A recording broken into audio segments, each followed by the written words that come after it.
So good afternoon, everyone, and thank you so much for joining us for this episode in the Discover Tennessee History webinar series for the 21-22 school year. This is the last in our series. It's hard to believe that we've already made it through all of our organizations for this year, having started back in September. So hopefully you guys have been able to join us for some of those. And if not, I'll talk to you guys later about how you can get access to those. I am Kira Duke. I work with our Teaching with Primary Sources program at Middle Tennessee State University. And of course, our project and program is who is presenting today. But before we get into the presentation for today, I do want to take just a moment to share with you about what Discover Tennessee History is and just a few housekeeping things before we get started. If you're not familiar with this collaborative, it is a number of different state organizations that work together and have worked together historically over a long period of time. And we wanted to kind of join forces and try to elevate the work that's happening and resources that are available for our educators here in the state around Tennessee history. And so it is our hope that, again, through kind of joining forces here, that you guys can be made aware of the great materials, resources, and professional development that is out there and available for you across state, most of which is free through all of these different organizations. So again, a few housekeeping things. As we're going through, we are recording this session as we have done with all of these to make them available on our TPS MTSU YouTube page. So if you would, please keep your mics muted again, just so we have a nice clear audio for that recording. And for those of you who are watching this live with us, make sure that we are seeing your first and last name in the participant list in the chat box so that we can, of course, interact with you and know who it is that we're talking with. And we do want the session to be interactive. So we're going to go through, I'm sure Colby's going to have some great questions for us to respond to. So be sure to, again, open that chat box if you haven't already done so. Familiarize yourself with it. Introduce yourself if you've not already done that. And then again, feel free to use that to ask questions and make comments throughout, and we'll be monitoring that and using that. You can also use your reaction buttons as well as we go through. We do have a Padlet that we have for this series that started when we did this last school year. And so now you can find an entry for all of the different webinars that have happened in this series since last school year that will have the link to the recording for it, all of the various resources that are mentioned. So again, you can use that QR code or the link, the web address there to access that. So our topic today is Tennesseans at war during World War II. And this is actually a little bit of a teaser for you guys. We, with our Teaching with Primary Sources program, received funding for this fiscal year, federal fiscal year, to create a new curriculum project around what was happening in Tennessee during World War II. And as we start with this project, we brought on board, or actually brought back on board, Dr. Colby Lane Hogan, who had previously worked with us as a graduate student a few years back. Some of you guys may have already seen some of the stuff she did for us on Oak Ridge. And so she is helping us to create and write this curriculum. So our presentation today is she's going to tease us with some of the great pieces that are going to be in that curriculum project and hopefully get some feedback from you guys about this. And then of course, we'll also share information about when it's going to be available, how you can get it, and some of the exciting opportunities that we'll have with this project. So with that, I'm going to turn things over to Colby. All right. Good afternoon, everybody. Just gonna get my screen all set up here so I can share it with y'all.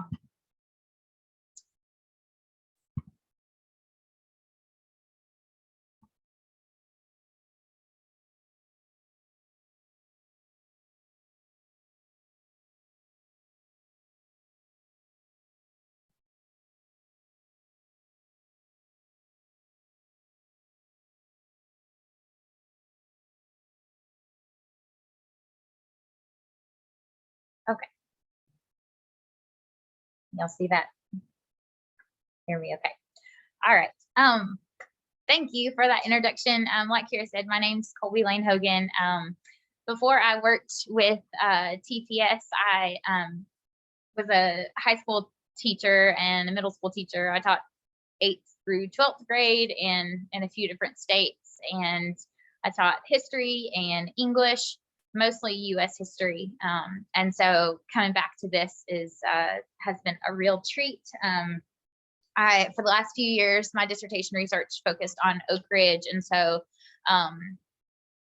World War II home front things in Tennessee is something that it's very interesting to me. And I have learned so much going through this material. And my hope, because I've been really humbled doing this project, looking around. I'm not a native Tennessean, I'm from Alabama, but I didn't know so much of what I have found and looked at happened in Tennessee. I didn't know that this stuff was available. And so I'm thinking, if I've researched Oak Ridge for the past few years and I didn't know this existed, perhaps there's teachers out there who either didn't know that it happened in Tennessee, or probably more accurately, the bandwidth that you all have after doing the tremendous job during the pandemic and just being busy teachers in general.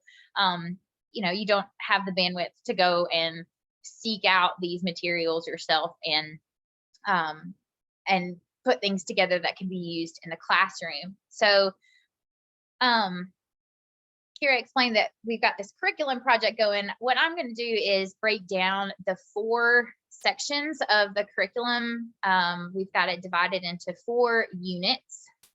They're not units the way that normal TPS units are normally laid out. So they're really meant to be enrichment activities that kind of stand alone for segments of your unit that you're going to teach in your classroom on World War II. So we're hoping to add some extra things, some unique things to what you've already got going on for your students.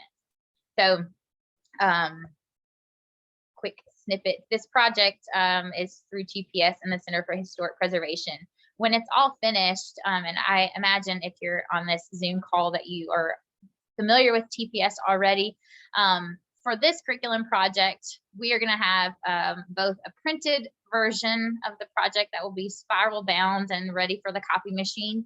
And we're also going to have a digital version, and that digital version will be housed on the TPS website. And so you can go back and have a stable link that can be edited and added to later on. And so we're hoping to make that available for more teachers in the future who maybe don't get the printed version when we first are finished with it. So like TPS, this project is funded by the Library of Congress, and that is how Kira and Dr. Stacy Graham pitched it, and that it would be online and print. We're going to do a lot of primary sources. Obviously, a lot of those will come from the Library of Congress, just like with other TPS lessons. But the kicker here was that we wanted to incorporate local history, Tennessee specific history that can be used in the classroom to make things a bit more applicable to students. So we're also going to add some video vignettes, and in September, right? September, we'll be doing a full day workshop to present this to you guys. So like you already said, it's very much a work in progress at this point. And so if you see anything that you're like, I would like for this to be this format, or I know a good source, or I know a good World War II story.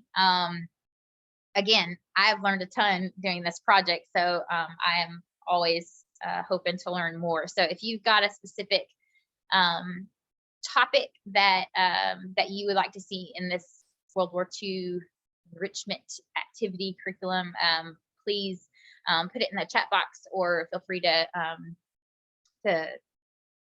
shout that out at the end. I'm going to ask for questions and comments. So please do kind of keep in mind as we're going through what you would like to see or edit. So the goal for this project is just connectivity. We want K-12 educators, who are always our target audience, to be connected to the other people throughout the state who have a World War II story, or who have a vested interest in sharing World War II history. So public historians local people, local historians, local museums, and then of course larger statewide sites. And so some of our partners, obviously the Center for Historic Preservation, but TSLA, the State Parks State Museum, the Gore Center, which is an archive at MTSU, and several others have contributed their sources. And the way that they are partnering with us is we're going to not only highlight a few of their sources within our activities, but we're also going to make sure that their links are also available so that, you know, this particular source came from TSLA, but if you follow this link, TSLA has a ton of World War II photographs and information. And so we just want this project to be a go-to spot for teachers so that when they're teaching World War II and they want to have some sort of local story or connection to get their kids involved and thinking about how Tennessee affected the state, they can come here and get way more resources than just the activities that will be actually in the curriculum. So, like I said, local history was really the key to getting this project funded. And we know that looking at what happens to particular communities, particular families can clarify, it can illustrate a broader picture. When I was looking at Oak Ridge for my dissertation research, I studied pre-1942 communities. And so I was doing hyper-local history, and I was able to make connections that were far more broad than just Anderson and Roane counties and what happened there. And so the hope with this curriculum is when students or people who visit historic sites, if museum professionals or local historians or people who give tours at local sites are going to use these stories, their audiences will be able to make those broader connections also based on this local history. So the actual project has 4 units. We decided that the 4 years that America was involved in World War II was a bit too narrow. And so we broadened it, and our scope starts with the New Deal. It starts in the 30s. And then we talk about Tennesseans at home, Tennesseans at war, and then also the changes that happened in the post-war era. Our kind of end caps are the 30s and the New Deal, and then the beginning of the United Nations. So all of the 30s and 40s will be looked at in this curriculum. Okay, I'm going to very quickly run through a couple of examples from each of the other units, and then spend the bulk of time talking about Tennesseans at war. And so we're going to go a little bit out of order here in terms of timeline in the units. Okay, so the New Deal unit, I'm going to give you sources. We're not going to do these activities. I just want to show you an example of an activity that you'll find in the curriculum. And so obviously it's not all of it, but I just want to kind of highlight a couple of pieces for you from each unit. So one of the example pieces from the New Deal unit is this newspaper, and it is from Montana. And there are guided reading questions that are already put in here. It's ready to go to the copy machine if you want to use it in your classroom or put it up on the board. But the point of this is to, sorry. Okay. The point of this particular piece is to get students to see the impact that TVA had. And so you'll see the questions that ask about where this newspaper was published. Why are we looking at a Montana newspaper? Well, the point of it is that this Montana newspaper in 1945 felt like they should publish the accomplishments of TVA in their newspaper. And so you could talk about how TVA was important, not just for Tennesseans, but for all of America. And during the war, it was important internationally because of how the tremendous impact that it had on America's ability to fight in World War II. And so it goes through, I won't go through the whole thing with you, but it goes through several of the reasons why TVA was important. And so there's guided reading newspapers and things like this.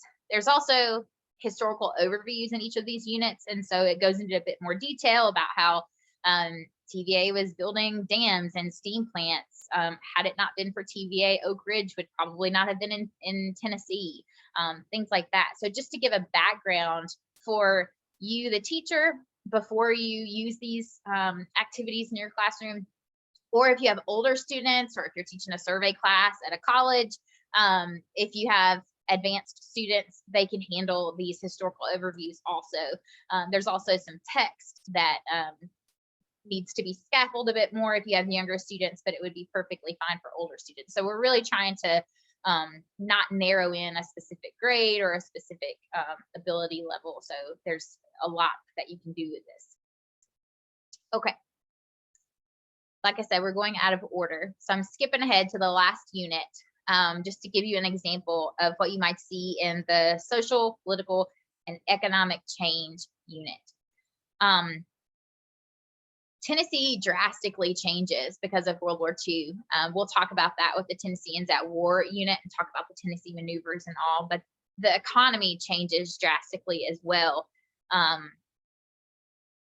Different industries in Tennessee, they're good examples of what happened across the country when you have automakers that start to make planes. You have, for instance, the hosiery mill that was in Nashville. They're not making socks any longer. They're making fuses. So you can kind of see this shift, this economic shift. And with that, there's a political shift. There's a social shift. So there's some examples of African Americans and what the war means for them, the WWII campaign. There's actually a WWII campaign lesson on the TPS website already. So if there is already material that's finished on these topics, again, this curriculum project is not reinventing the wheel. We're linking to that TPS lesson plan that's already there. So this is going to be kind of a place to come to go other places. But African Americans were affected by TVA work, by war work.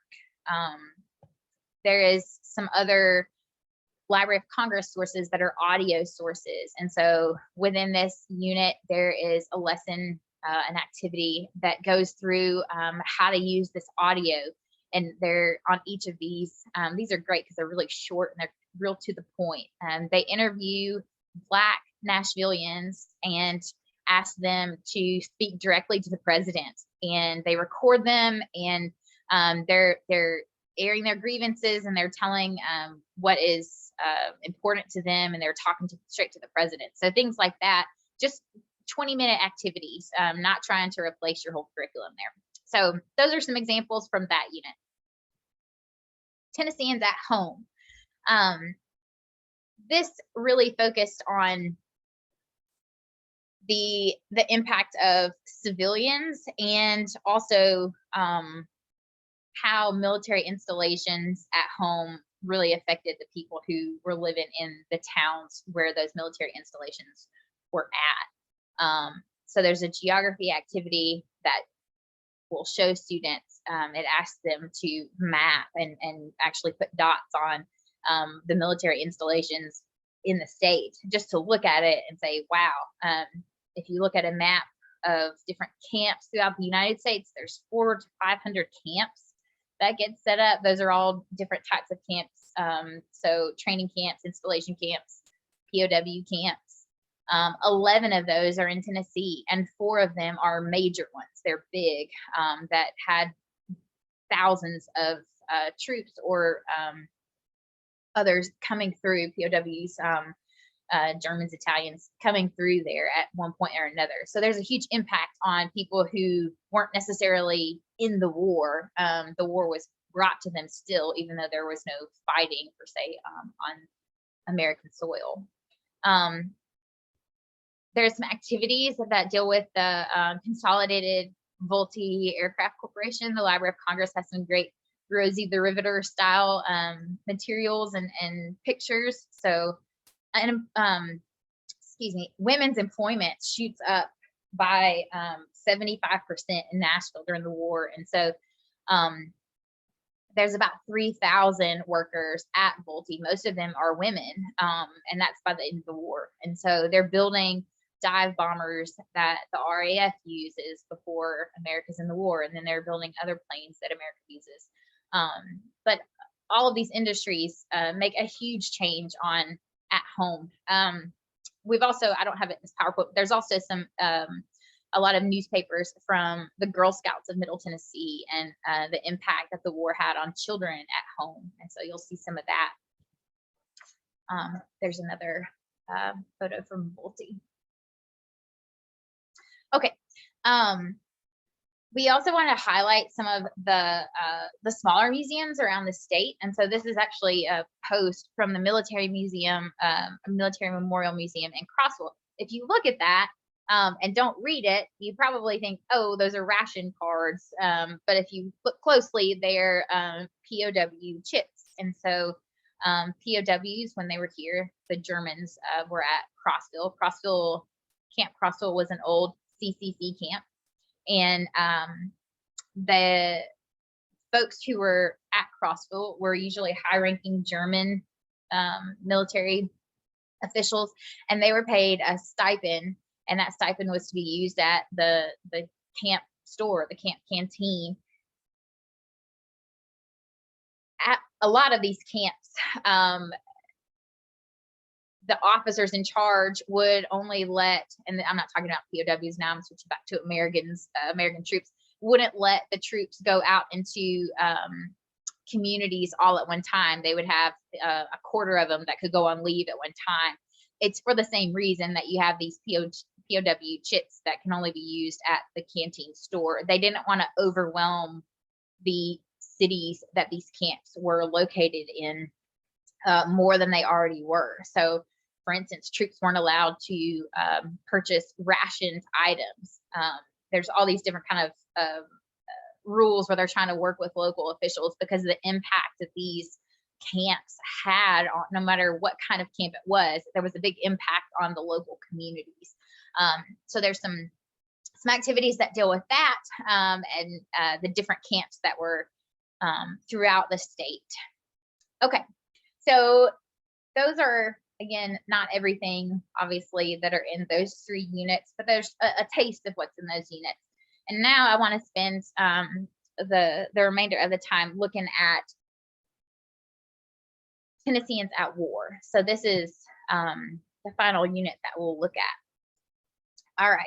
So Tennesseans at war deals with the military and also some of the camps that were the military side of the camp that was in Tennessee and the Tennessee maneuvers.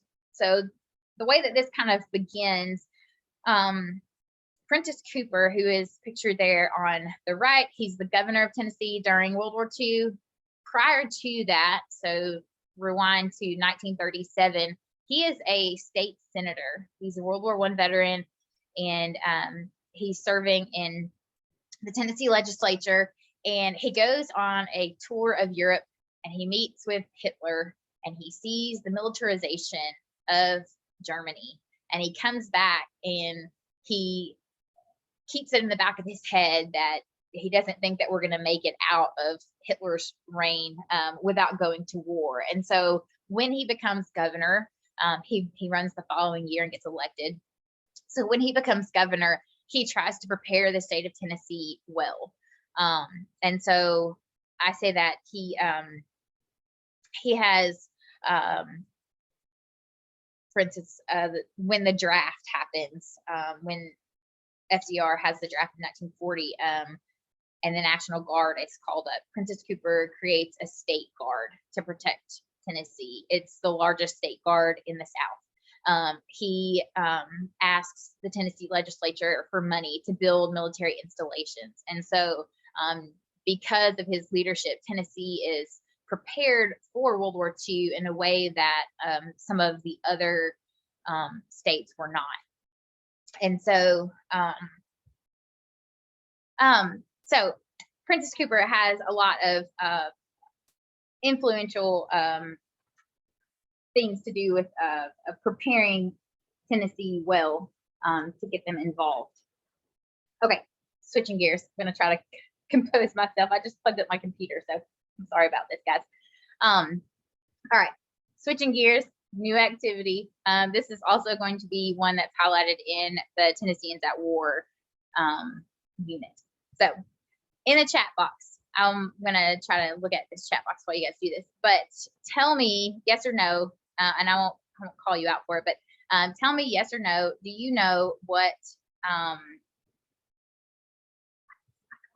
sorry y'all. My computer is acting super wonky, guys. Okay, I think we got it. Tell me yes or no, do you know what experiment this is in the chat box? Do you know what this is for?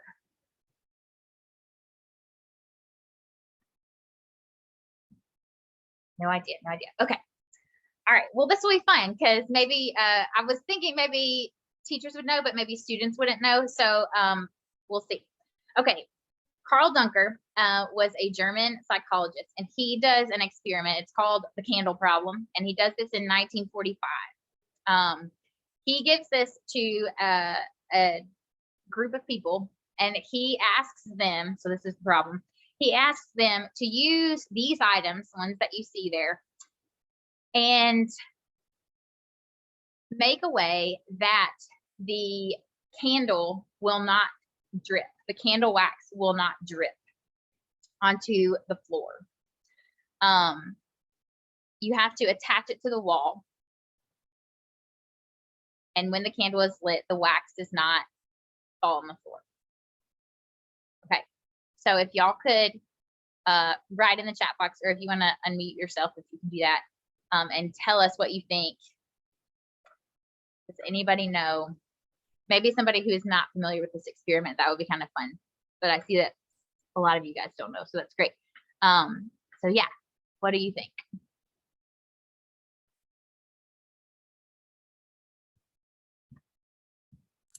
So say that again, Kobe, you have to attach the candle to the wall? Attach the candle to the wall using these items and make it where when it is lit, the wax does not drop onto the floor. Okay. Okay, so Lauren says if you heat up the tack with the match, you could stick it into the candle and put it on the wall. Don't forget about the dripping wax though, because we don't want the wax. Like the head would melt the wax enough to hold it up. Layla says, do you put a tack on the wick of the candle? Okay, I'm gonna give you guys a couple more minutes to think about it. How do you attach the candle to the wall in a way that the wax will not melt and fall onto the floor? If you've given up and you want me to go on, just put like move on in the chat box. Okay, Lauren says, can we make a candle tray out of tacks and wax? It's actually using the wax to make the tray. Good idea. Okay, Kira says that's what I was thinking. Anybody else? Put the tack into the bottom of the candle.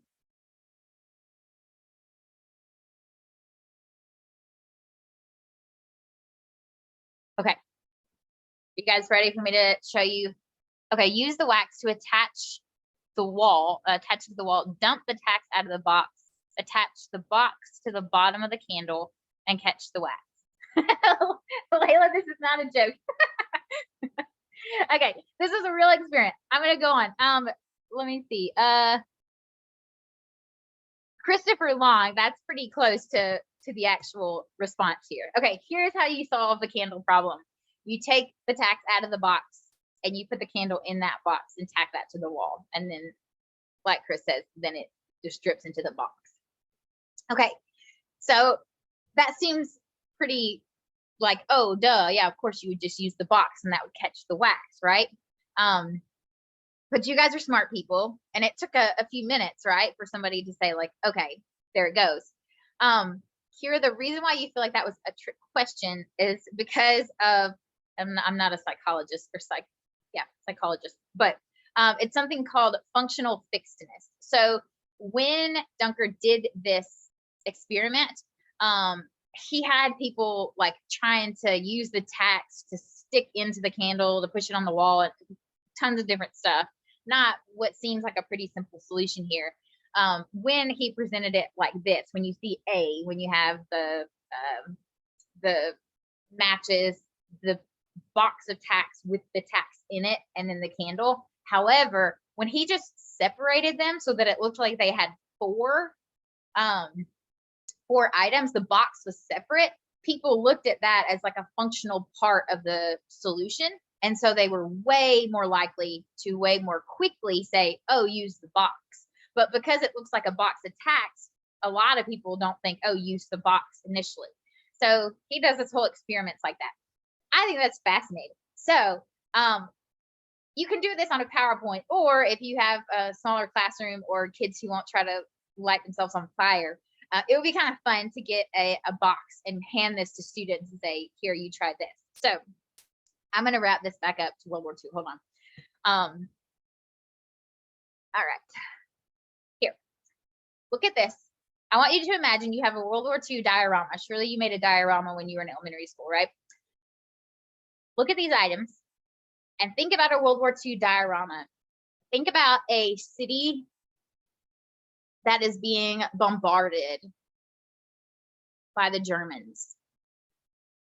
And I want you to use these items to try to protect that city in your diorama. So obviously these are like a smaller version of a larger solution that you would do in real life here, but how would you protect the diorama? So we won't go through all of this, but hopefully your students will eventually say like, oh, we would do this and try to, they would make up some creative solutions.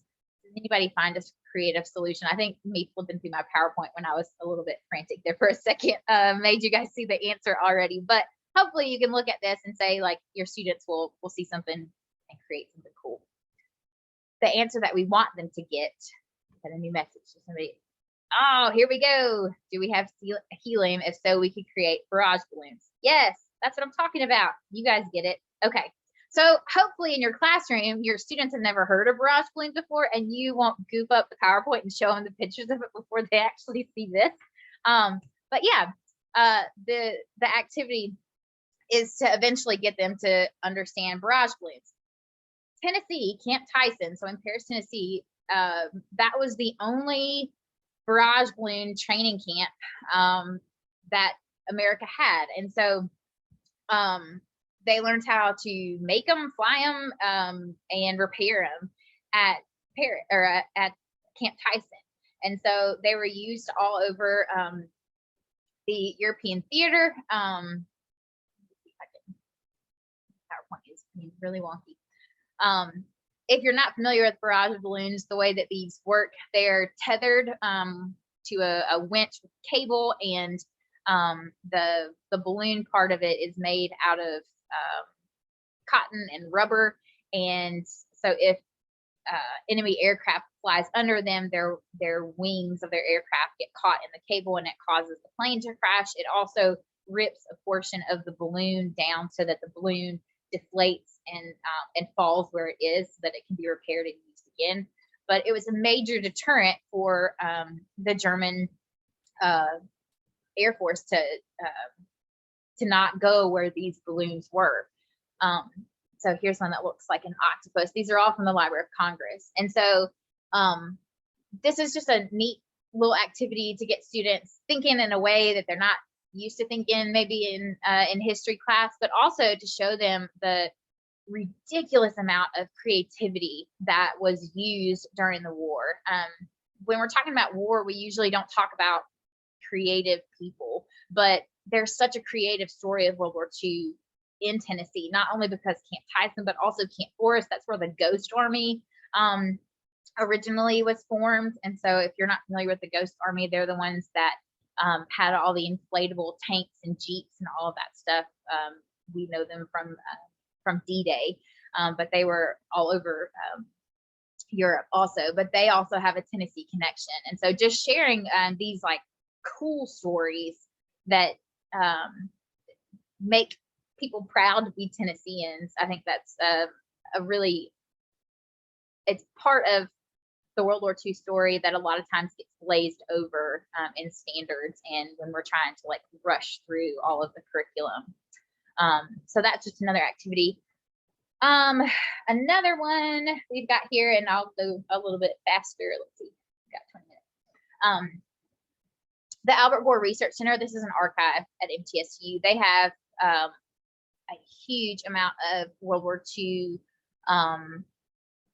items that are digitized, and so they're great for research and for having students thumb through things. If you've got students who are going to write their own papers or do their own research, that's a really great website to say, like, stay within these parameters, because they've got a lot of theirs digitized. One of them that's digitized is this, and it's actually on YouTube also, but oral history interviews with World War II veterans, creating that timeline to say that World War II didn't just happen in this nutshell of 4 years and that's it. It's kind of a standalone thing.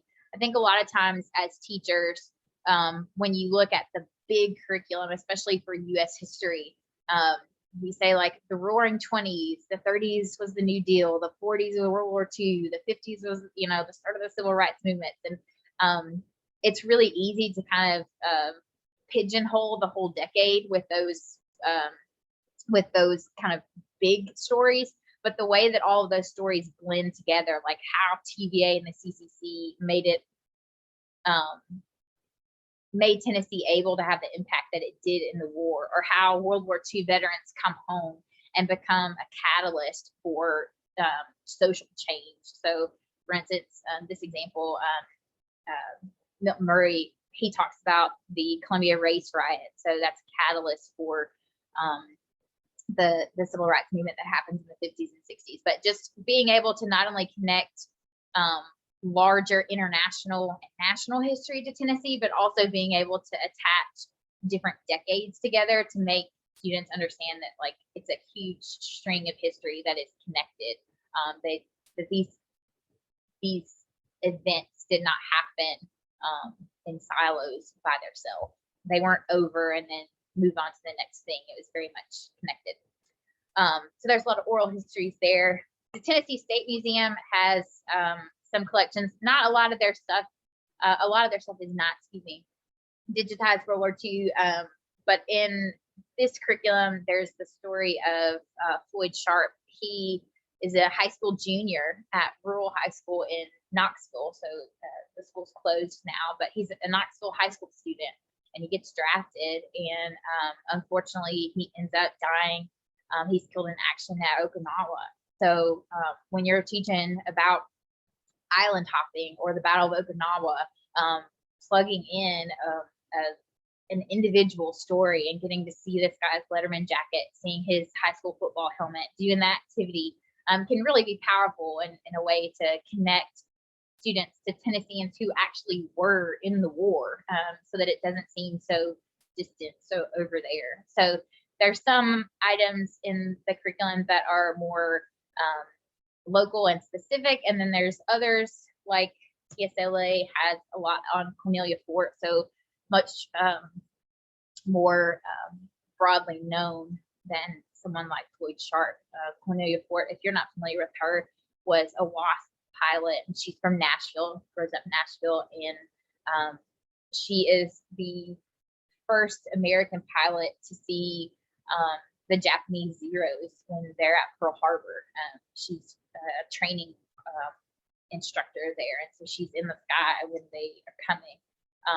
But she's the first female pilot to die in action. So there's some things from TSLA. A lot of things, activities have already been made about Cornelia Fort. So there's some additional resources that kind of point you to other people for larger stories like that. And then Back to the War Center, they have a lot on the Tennessee maneuvers. And so if you're familiar with the Tennessee maneuvers, you know how important they were. There's over 850,000 troops that are in and out of the state of Tennessee, beginning about 6 months before Pearl Harbor happened. So this all goes back to like the 30s, when the future governor of Tennessee goes to Germany and sees Germany's military buildup. These military maneuvers, these practice wars that happened in Tennessee, beginning in June 1941, they all happened before Pearl Harbor. And so America really is getting ready to go to war. And so you can see these are a bunch of Tennesseans that are watching a tank. This one's at Fort Benning in Georgia, so it's not Tennessee, but there were 21 counties in Tennessee that did see military training action. So these different armies kind of training and battling against each other. And here is Camp Forrest. So again, they're in and out for years at these places. Most of the military installations in Tennessee are no longer around. I think 87 of them are no longer there. Most of them are encampments, but there was a study that was done last decade, and 118 sites were counted. And so you can literally pick almost every county in the state, and there is something that can be used to say this is what happened in Tennessee. So the Gore Center, again, this is just another example of some stuff that they have. So not just photos, but also artifacts and documents too. All right. And then I've said this before, but if there is something good that I have found while I've been researching, I am linking it in the resources. And so this is The Very Small World of Public History. This was written by Andrew McMahon, whose wife actually works at the Center for Historic Preservation with all of us. But he was at TSLA and wrote this blog. And it details the Tennessee maneuvers, and it embeds a lot of the photographs that TSLA has digitized within the text. And so it really is a great resource, especially if you have older students. That being said, and I'm going to finish up here with this. That being said, additional resources. I would really like your feedback on this. Well, on two things. The first thing I would really like your feedback on is with these 4 units. So the New Deal, Tennesseans at Home, Tennesseans at War, and then social, political, and economic change. Is there anything that is local to you that you would like to see included as an activity or mentioned or talked about in the historical overview so that you can share it with your students? So that's the first question. What do you want to see in here that you think we might have left out? And number 2, for these additional resources, like this blog post, what is the best way to organize that for you? Because right now, and again, this is in the editing stage, but right now I have a list that's sort of like an annotated list that says, like, here's the link, and here's what's on this website, or here's this link for this photograph, and here's what this photograph is about. How would that additional resources section best serve you? How would you like to see that looked at? I was trying to think about the best way, if I was teaching, to quickly look at it, because right now it's just in the list that I would 100% gloss over if I was going to look at this curriculum. So I don't want it to be a wasted page. What do y'all think about having it as a grid where it has the type of material, like, is it a blog, is it a website, is it a photograph, is it a letter, and then having the type that it is, and then the topic, kind of like a graph, and then have the grid filled in where you can say, like, okay, I need a picture of this topic, and look at it like that. So I'm not sure if that actually made sense the way I was explaining it, but if you have an idea, or you've seen additional resources sections and other curriculums that you think were organized well. If you could put in the chat box how you would organize these resources in a way that would be the most teacher friendly. So yeah, we if you have any places or stories that you would like to see in there, and then what about these additional resources? So I'm gonna look back to the chat and see if you guys are saying anything.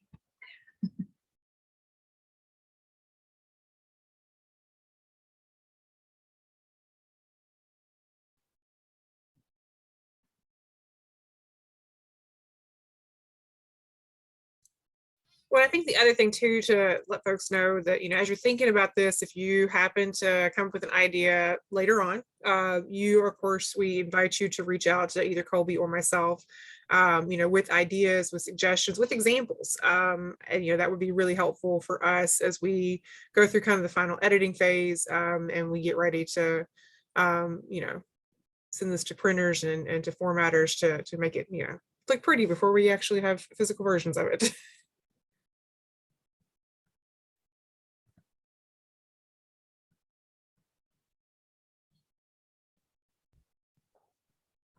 Okay, I like this. Lauren says a table of contents, and other folks, Sharon says by topic. So I like that table of contents. That's a good idea.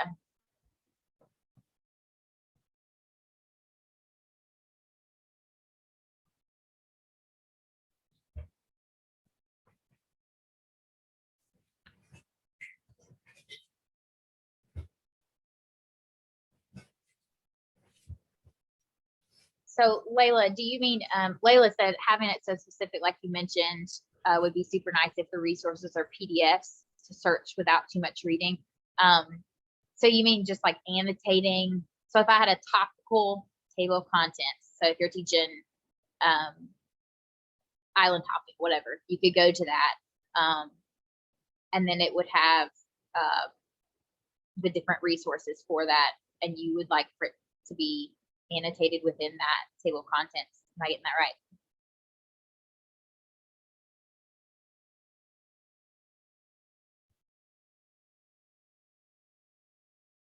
Gotcha. Okay. Okay, so more broad topics on the table of contents, it sounds like.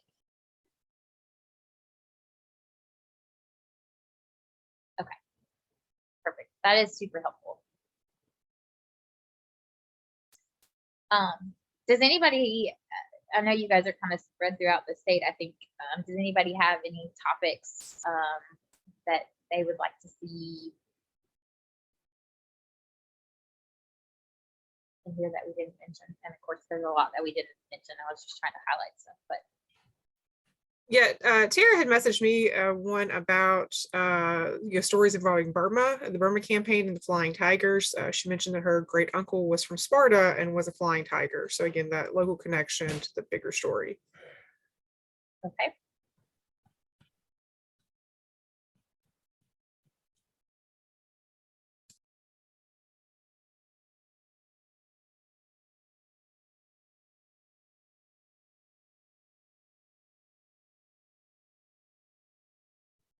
Yes. Lauren says, have you connected with the Medal of Honor Heritage Center in Chattanooga? Yes, I have. Their director of education is actually creating some things right now. And so she is supposed to get back to me, but right now we have linked within our project what they already have on theirs. And so hopefully, since this will be on the TPS website with the ability to edit it in the future, hopefully they can kind of add some stuff and we can add it in as they go. But yes, we are in contact with them.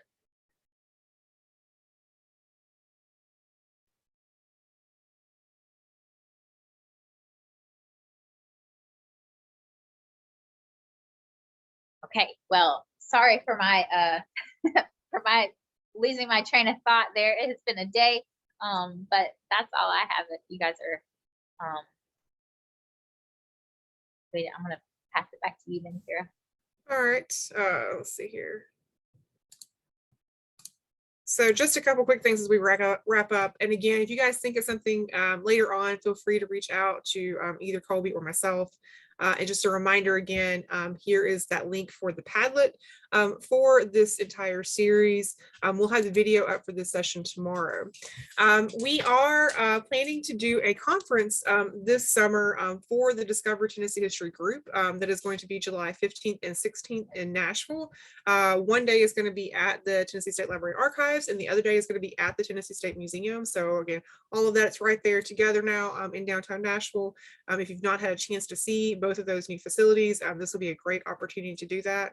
There will be a small registration fee to help cover the cost of lunch, but it's going to be two great days of different presentations, speakers. We're going to have a really interesting panel discussion thinking about kind of the state of socialist education in the state and kind of best practices that are going on. So again, if that's something that you might be interested in, definitely be on the lookout. We'll be opening registration for that probably here towards the end of the month, 1st of April. And of course, if you are on the mailing list for any of our organizations, you'll be seeing that, or you can always visit the website address that's there below the date. That will also get you to information about that event. If you also would, we would love to get your feedback on today's session. This is also the way that you will be able to receive your PD credit for your participation today. So please fill out the survey here at this link, which we'll drop that in the chat box here momentarily, or feel free to use this QR code to access the survey there, so you can also get to it that way. And again, thank you guys so much for joining us today for the session. If you have missed any of the sessions in the Discover Tennessee History webinar series, you can definitely find those on the YouTube page for Teaching with Primary Sources at MTSU. And again, they're all also linked in that Padlet for this series. And again, thank you guys so much. We definitely look forward to hearing your responses and your feedback as we plan more programming for you going forward. So again, if there's things that you would like to see from any of our organizations, please let us know in that survey. We really do take your feedback to heart. Have a great afternoon, and we hope to see you this summer in Nashville.